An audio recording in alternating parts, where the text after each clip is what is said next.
പ്രിയപ്പെട്ടവരെ, എല്ലാ ദിവസവും പ്രധാനപ്പെട്ടതാണ്. എന്നാൽ ഇന്നത്തെ ദിവസം നവംബർ 26 ഇന്ത്യക്കാരെ സംബന്ധിച്ചിടത്തോളം വളരെ പ്രധാനപ്പെട്ടതാണ്. അതങ്ങനെ ആയിരിക്കാൻ കാരണം ഇന്ന് നമ്മുടെ ഭരണഘടനയുടെ ദിനം.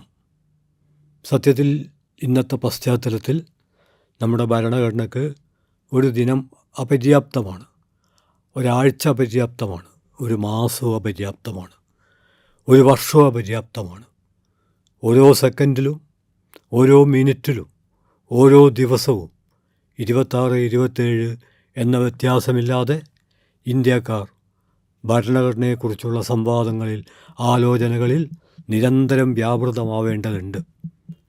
നാം ഇന്ത്യൻ ഭരണഘടന സംരക്ഷിക്കുമെങ്കിൽ ആ ഭരണഘടന പരിമിതികളോടെ നമ്മെയും സംരക്ഷിക്കും. എന്തുകൊണ്ടെന്നാൽ നമ്മുടെ ഭരണഘടന എന്ന് പറയുന്നത് സാമ്രാജ്യത്വ വിരുദ്ധ സമരത്തിൻ്റെയും ജന്മിത്വ വിരുദ്ധ സമരത്തിൻ്റെയും ബഹുസ്വരതയുടെയും ഒരു സമന്വയം എന്ന അർത്ഥത്തിൽ ലോകത്തിലെ ശ്രദ്ധേയമായ ഭരണഘടനകളിൽ ഒന്നാണ്. നമ്മുടെ ഭരണഘടന നമ്മുടെ ജീവിതത്തിൻ്റെ മുരട്ടിൽ നിന്ന് മാത്രം പൊട്ടിമുളച്ചുണ്ടായതല്ല. അതാണ് നമ്മുടെ ഭരണഘടനയുടെ കരുത്തായി നാം തിരിച്ചറിയേണ്ടത്. ലോകത്തിൻ്റെ വിവിധ ഭാഗങ്ങളിൽ വിവിധ കാലങ്ങളിൽ നടന്ന വിമോചന പ്രവർത്തനങ്ങളുടെ വീര്യവും വെളിച്ചവുമാണ് ഇന്ത്യൻ ഭരണഘടനയുടെ ഉള്ളടക്കമായി രൂപം കൊണ്ടത്. അതിൽ പ്രധാനപ്പെട്ട ചിലത് ഓർമ്മിച്ചെടുക്കേണ്ടത് ഇന്നത്തെ സന്ദർഭത്തിൽ വളരെ അനിവാര്യമാണ് എന്നാണ് കരുതുന്നത്. അതിലൊന്ന്, ഇന്ത്യൻ ഭരണഘടനയെക്കുറിച്ച് പറയുമ്പോൾ മാത്രമല്ല, ലോകത്തിലെങ്ങുമുള്ള മനുഷ്യരുടെ ജനായത്ത ജീവിതത്തെക്കുറിച്ചുള്ള പ്രാഥമികമായ ആലോചനയിൽ പ്രഥമ പരിഗണന രാഷ്ട്രീയ ശാസ്ത്രജ്ഞന്മാർ നൽകിയിട്ടുള്ളത്, സാംസ്കാരിക വിമർശകർ നൽകിയിട്ടുള്ളത്, മറ്റു പലതും പരിഗണിക്കേണ്ടതുണ്ട് എന്ന ഉത്തമ ബോധ്യത്തോടെ തന്നെ അവർ അമർത്തി അടിവരച്ചിട്ടുള്ളത് 1789 ഫ്രഞ്ച് വിപ്ലവത്തിനാണ്. നാടുവാഴിത്തത്തിൽ നിന്ന് ആധുനിക മുതലാളിത്തത്തിലേക്കുള്ള വൻ ചുവടുവെപ്പായിരുന്നു സത്യത്തിൽ 1789 സ്വാതന്ത്ര്യം, സമത്വം, സാഹോദര്യം എന്ന അതിമഹത്തായ മുദ്രാവാക്യം. ആ മുദ്രാവാക്യത്തിലെ ഓരോ പരികൽപ്പനയും നമ്മൾ വളരെ വിശദമായി ചർച്ച ചെയ്യേണ്ട, വിമർശനാത്മകമായി മനസ്സിലാക്കേണ്ട ഒരു കാലത്തിലൂടെയാണ് ഓരോ ഇന്ത്യക്കാരനും ഇന്ന് കടന്നു പോകുന്നത്. അതിലൊന്നാമത്തേത് സ്വാതന്ത്ര്യം.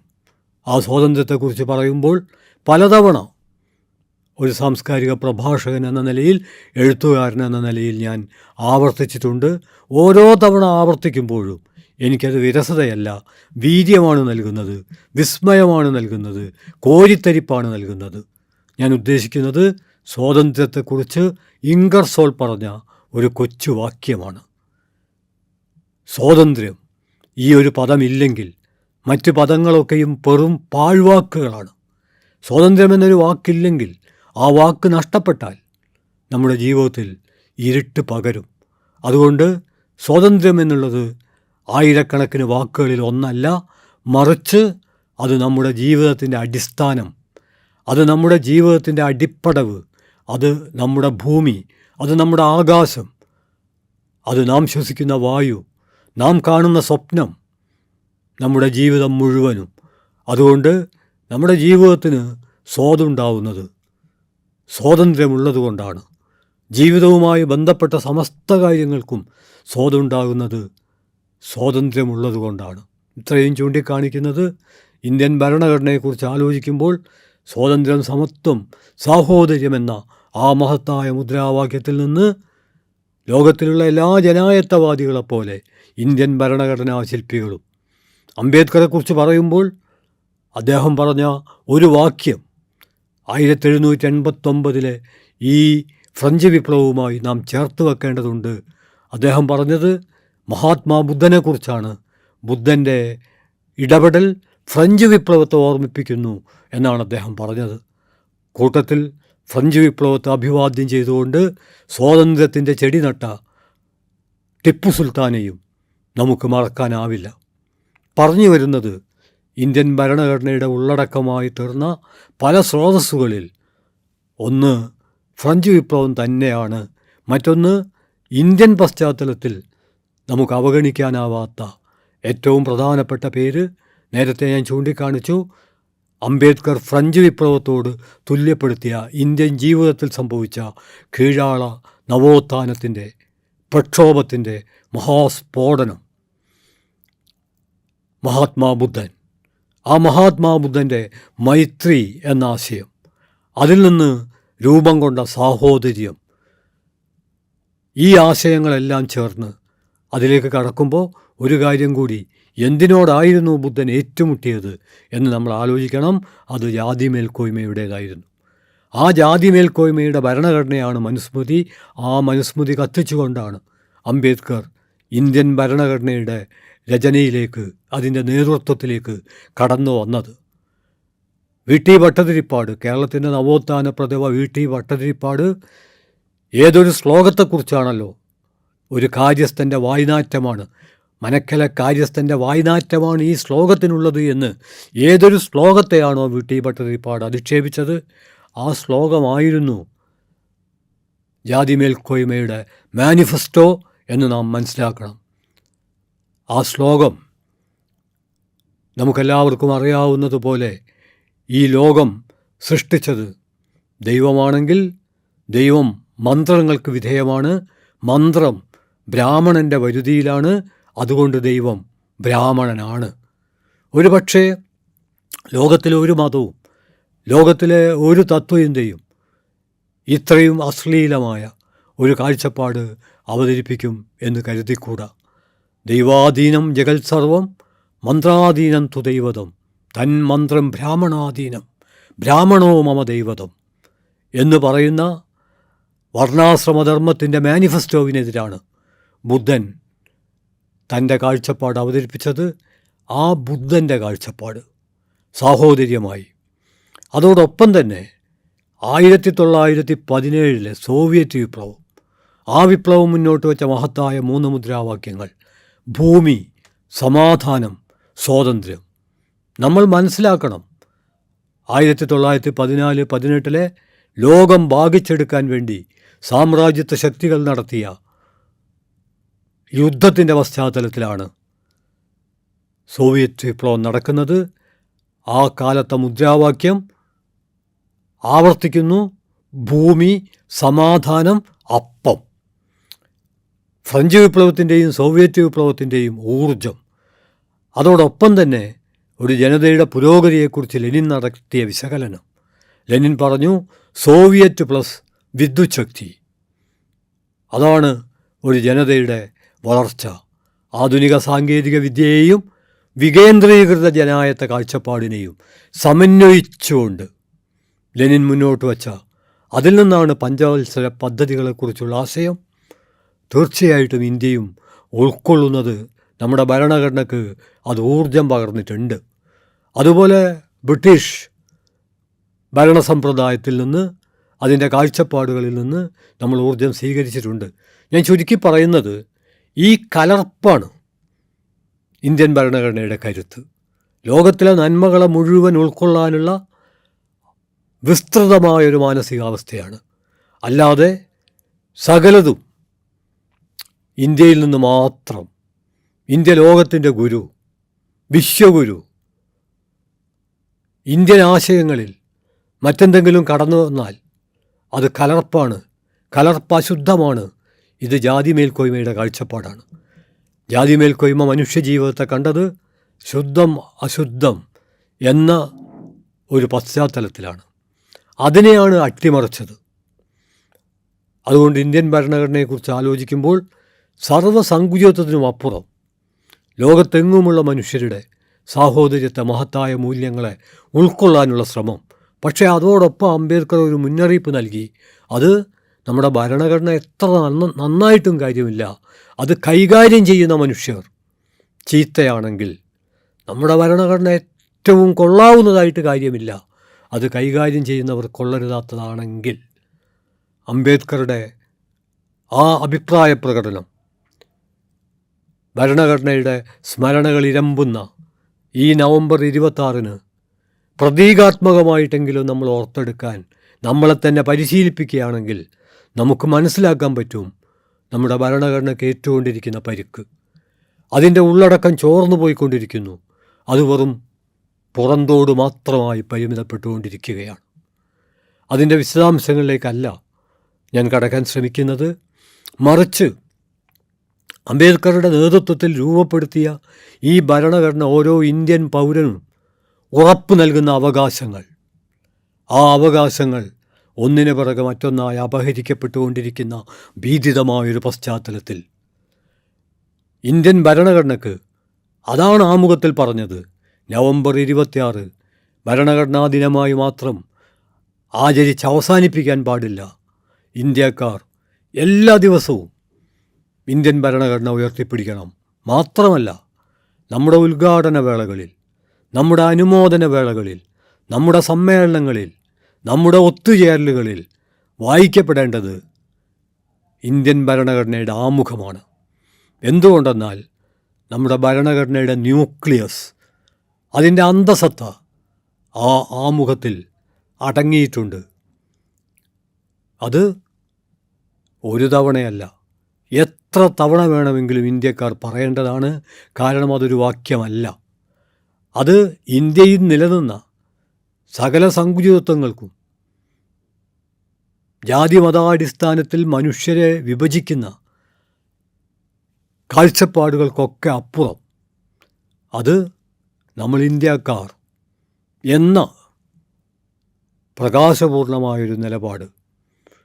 അതുകൊണ്ട് ഇന്ത്യൻ ഭരണഘടന ഇന്ത്യൻ ജനതയ്ക്ക് പരമാധികാരം നൽകുന്ന അതിമഹത്തായ ഒരു ഭരണഘടന എന്ന അർത്ഥത്തിൽ ഈ ഭരണഘടനയുടെ വിശദാംശങ്ങളിലേക്ക് കടക്കാതെ ഈ സന്ദർഭത്തിൽ മലയാളത്തിൻ്റെ പ്രിയ കവി റഫീഖ് അഹമ്മദിൻ്റെ ഒരു കവിത,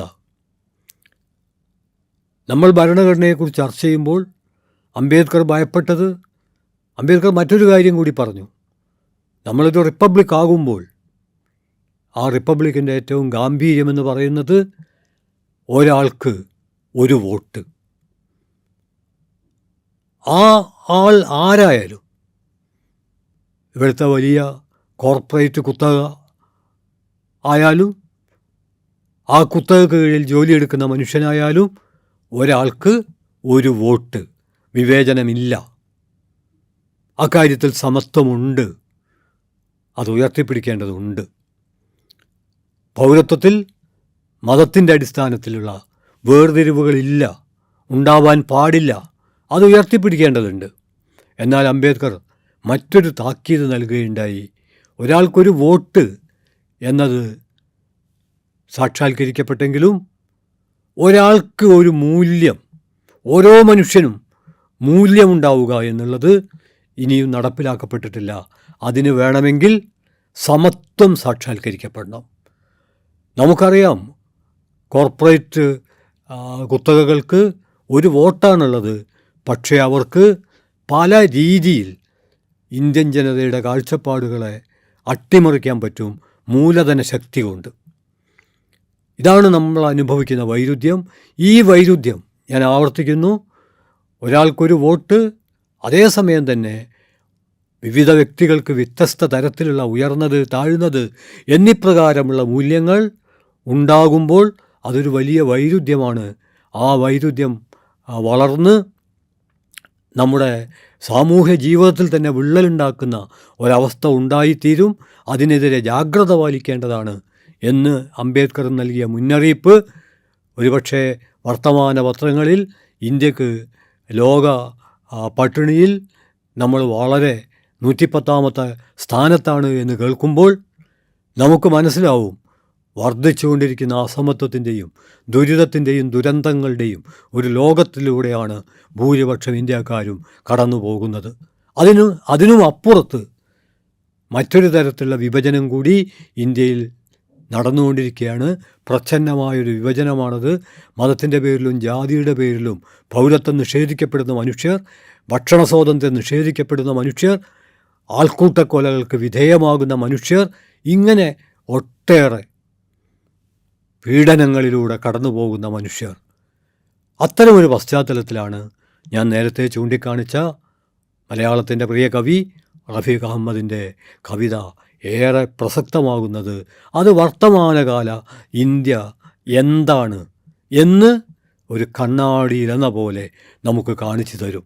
അതിനൊരു മറുപുറമുണ്ട്.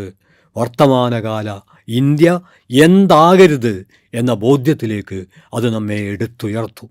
അതുകൊണ്ട് കൂടുതൽ വിശദീകരണങ്ങൾ ഈ സംക്ഷിപ്ത വിവരണത്തിൽ ഉൾപ്പെടുത്തുന്നില്ല. റഫീഖ് അഹമ്മദിൻ്റെ ഈ കവിതയുടെ അവതരണത്തോടുകൂടി ഈ എപ്പിസോഡ് അവസാനിപ്പിക്കാമെന്നാണ് കരുതുന്നത്. കവിതയുടെ പേര് 2 രാഷ്ട്രങ്ങൾ. ആ പേര് കേൾക്കുമ്പോൾ തന്നെ ഒരുപക്ഷെ നമുക്ക് നമ്മുടെ ഭരണഘടനാ ദിനം, ഇന്ത്യക്കാർ എന്ന നിലക്കുള്ള നമ്മുടെ അഭിമാനം, നമ്മുടെ സൗഹൃദം, ഇതേക്കുറിച്ചുള്ള നമ്മുടെ അന്വേഷണങ്ങൾ ഏതൊക്കെ പ്രകാരത്തിലാണ് ഇനി വളർത്തിയെടുക്കേണ്ടത് എന്നതിനെക്കുറിച്ചുള്ള ഉത്തമ ബോധ്യം നമുക്കുണ്ടായിത്തീരും. ഒരു കാര്യം കൂടി പറയേണ്ടതുണ്ടെന്ന് വിചാരിക്കുന്നു. ഈ കവിത 2017 എഴുതപ്പെട്ടത്. അതായത് നമ്മൾ ഈ കവിത വായിക്കുന്നത് 8 കൊല്ലത്തിന് ശേഷമാണ് 2025. 2017 ലോകത്ത് മറ്റൊരു കാര്യം നടന്നു. അത് സൗദി അറേബ്യയിലാണ്. അവിടെ സോഫിയ എന്നു പേരായ ഒരു റോബോസാപ്പിയൻ, ഹോമോസാപ്പിയൻ അല്ല, മറിച്ച് ഒരു യന്ത്ര മനുഷ്യൻ, സോഫിയ എന്നാണ് പേര്. അത് ശാസ്ത്ര സാങ്കേതിക വിദ്യയുടെ വളർച്ചയാണ് സൂചിപ്പിക്കുന്നത്. സോഫിയക്ക് സൗദി അറേബ്യ പൗരത്വം നൽകി. ഒരു യന്ത്ര മനുഷ്യൻ ഒരുപക്ഷെ ലോകത്ത് കിട്ടുന്ന ആദ്യത്തെ പൗരത്വമായിരിക്കും അത്. ആ സമയത്താണ് റഫീഖ് അഹമ്മദ് 2 രാഷ്ട്രങ്ങൾ എഴുതുന്നത്. ഒരു രാഷ്ട്രത്തിൻ്റെ അകത്ത് മനുഷ്യർ 2 രാഷ്ട്രങ്ങളായി തീരുമോ എന്ന ഉത്കണ്ഠയാണ് പ്രതീകാത്മകമായി ആ കവിത അവതരിപ്പിക്കുന്നത്. ഞാൻ ആ കവിത അവതരിപ്പിക്കുക മാത്രം ചെയ്യുന്നു. ആ കവിത കേൾക്കുന്ന ഓരോരുത്തരും ആ കവിത തുറന്നു വെക്കുന്ന ഭാവുകത്വ ലോകത്തിലേക്ക് സ്വയം പ്രവേശിക്കുമെന്ന് ഞാൻ കരുതുന്നു. കവിതയുടെ അന്തസത്ത എന്ന് പറയുന്നത് പകയ്ക്കും വെറുപ്പിനും വിദ്വേഷത്തിനും വിഭജനത്തിനുമപ്പുറം സൗഹൃദം, സ്നേഹം, സംവാദം എന്ന ഒരു കാരണവശാലും മനുഷ്യരവരുടെ ജീവിതത്തിൽ നിന്ന് മാറ്റിവെക്കാൻ പാടില്ലാത്ത മഹാമൂല്യങ്ങൾ, ആ മൂല്യങ്ങളെക്കുറിച്ചുള്ള പരോക്ഷമായ ഓർമ്മപ്പെടുത്തലാണ് 2 രാഷ്ട്രങ്ങൾ എന്ന് മാത്രം പറഞ്ഞുകൊണ്ട് ആ കവിത നിങ്ങളുടെ മുമ്പിൽ അവതരിപ്പിക്കുന്നു. ഒരു ദിവസം പെട്ടെന്ന് ഞാനും നാരായണൻകുട്ടിയും 2 രാഷ്ട്രങ്ങളായി. ഒരു ദിവസം പെട്ടെന്ന് ഞാനും നാരായണൻകുട്ടിയും 2 രാഷ്ട്രങ്ങളായി. ഞങ്ങൾ 2 വീടുകൾ പോലുമായിരുന്നില്ല എന്ന് ഓർമ്മിക്കണം. ഞങ്ങൾ 2 വീടുകൾ പോലും ആയിരുന്നില്ല എന്ന് ഓർക്കണം. അതായത് പെട്ടെന്ന് ഇത്തിരി തേയിലക്ക് അല്ലെങ്കിൽ പഞ്ചസാരക്ക് അങ്ങോട്ടും ഇങ്ങോട്ടും ഓടി ഒരേ അടുക്കളായതാണ്. അല്ലെങ്കിൽ പഞ്ചസാരക്ക് അങ്ങോട്ടും ഇങ്ങോട്ടും ഓടി ഒരേ അടുക്കള ആയതാണ്. ഒരുമിച്ചൊരു പേറ്റുമുറി, ഒരൊറ്റ മരണ വീട്, കാത്തിരിപ്പിൻ തിണ്ട്, വർത്തമാനത്തിൻ തിണ്ണ, ഒന്നായ കല്യാണ പന്തൽ. ഇപ്പോൾ എൻ്റെ കൈ നീളുന്നിടത്തോ അവൻ്റെ മൂക്ക് ആരംഭിക്കുന്നിടത്തോ ഞങ്ങൾക്ക് അതിർത്തികളുണ്ടായി. ഇപ്പോൾ എൻ്റെ കൈ നീളുന്നിടത്തോ അവൻ്റെ മൂക്ക് ആരംഭിക്കുന്നിടത്തോ ഞങ്ങൾക്ക് അതിർത്തികളുണ്ടായി. പിന്നീട് അങ്ങോട്ട് രാപ്പകൽ ജാഗ്രത, ഭയസ്വപ്ന കവാത്തുകൾ, ഒരു വളവുമിടാതെ, ഒരു കീടവും ആക്രമിക്കാതെ വളർന്നു മുറ്റുന്ന പകപ്പടർപ്പ്, ഒരു വളവുമിടാതെ, ഒരു കീടവും ആക്രമിക്കാതെ വളർന്നു മുറ്റുന്ന പകപ്പടർപ്പ്, ഒരു തടയുമില്ലാത്ത വെറുപ്പിൻ തഴപ്പ്. ഞാൻ എൻ്റെ തലച്ചോറിൽ രാസായുധങ്ങൾ സൂക്ഷിച്ചു. അവനവൻ്റെ ഹൃദയത്തിൽ ഒരാണവ നിലയം പ്രവർത്തിപ്പിച്ചു. ഇന്നലെ അങ്ങാടിയിൽ വെച്ച് ഞങ്ങൾ 2 രാഷ്ട്രങ്ങൾ ഒരുമിച്ച് കണ്ടു. നയതന്ത്രപരമായ ഒരു സുപ്രധാന നീക്കം എന്ന നിലയിലാവാം അവൻ എന്നോടൊരു ബീഡി ചോദിച്ചു. ഞാൻ കൊടുത്തു. അവൻ്റെ തീപ്പെട്ടിയിൽ ഒരു കൊള്ളി മാത്രമേ ഉണ്ടായിരുന്നുള്ളൂ. ഉരച്ച പാടെ അത് കെട്ടു. അങ്ങനെ തന്നെ വേണം, ഞാൻ വിചാരിച്ചു. ഉരച്ച പാടെ അത് കെട്ടു. അങ്ങനെ തന്നെ വേണം എന്നു ഞാൻ വിചാരിച്ചു. വിവരിക്കുന്നില്ല.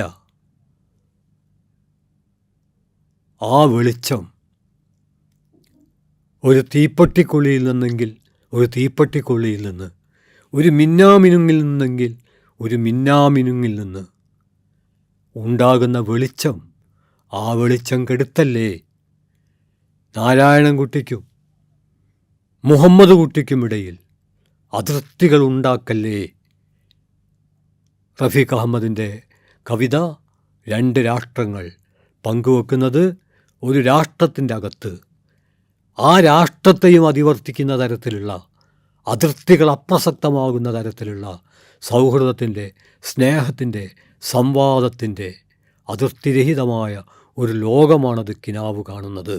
ആ കിനാവ് ഉൾപ്പെടെ എല്ലാ ജനായത്ത കിനാവുകൾക്കും ഊർജം പകരാനുള്ള ഒരു ദിവസമെന്ന അർത്ഥത്തിൽ പ്രതീകാത്മകമായി നവംബർ 26 അഭിവാദ്യം. ഭരണഘടനാ ദിനം തുടക്കത്തിൽ പറഞ്ഞതുപോലെ ഒരു ദിവസത്തിൽ തുടങ്ങി അവിടെ അവസാനിക്കരുത്. അത് ഇന്ത്യക്കാരൻ്റെ ജീവിതത്തിന് വഴികാട്ടുന്ന, ഇടുങ്ങിയ വഴികൾ വിസ്തൃതമാക്കുന്ന, കണ്ണിൻ്റെ കെട്ടഴിക്കുന്ന, ആകാശത്തിൽ നിരന്നു നിന്ന് നൃത്തം ചവിട്ടുന്ന നക്ഷത്രങ്ങളുടെ വിവരണവിധേയമല്ലാത്ത മഹാവിസ്മയങ്ങളിലേക്ക് ആത്മാഭിമാനത്തോടെ ശിരസ്സുയർത്താൻ ഓരോ ഇന്ത്യക്കാരനും കരുത്ത് പകരുന്ന ഒന്നായി തീരേണ്ടതുണ്ട് എന്ന് മാത്രം പറഞ്ഞുകൊണ്ട് അഭിവാദ്യങ്ങൾ അർപ്പിച്ചുകൊണ്ട് അവസാനിപ്പിക്കുന്നു. അഭിവാദ്യങ്ങൾ.